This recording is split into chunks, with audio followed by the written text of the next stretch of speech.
Naa sa Mateo 6:1-4. Pagtulun-an mahitungod sa buhat sa kaluoy. Matnguni nga dili ninyo ipasundayag ang inyong mga maayong buhat. Kung ingon ninyo ni ana, dili kamo makadawat og ganti gikan sa inyong amahan nga atoa sa langit. Busa kung mohatag kamo hinabang, ayaw kini ipahambog sama sa gibuhat sa mga tigpakaron ingnon, sulod sa mga sinaguga ug sa kadalanan. Nagbuhat sila niini aron daygon sa mga tawo.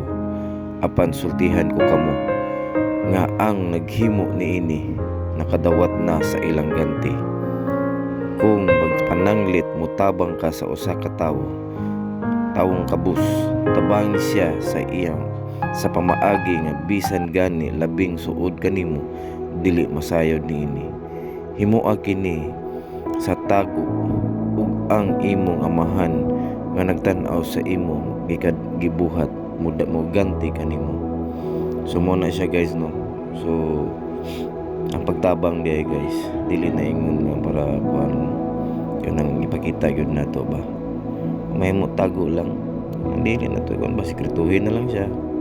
Okay, na magani sa Bible guys, di na magani malalis.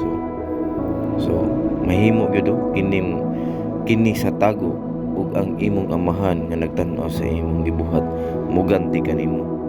So katudeng magparon magkuan para mo sikwat siguro o unsa ba, pasidong mo na to ilang ganti. Siguro maybe kato siguro mo na to mas gwapa mo gyud gikan sa Ginoo nga panalangin.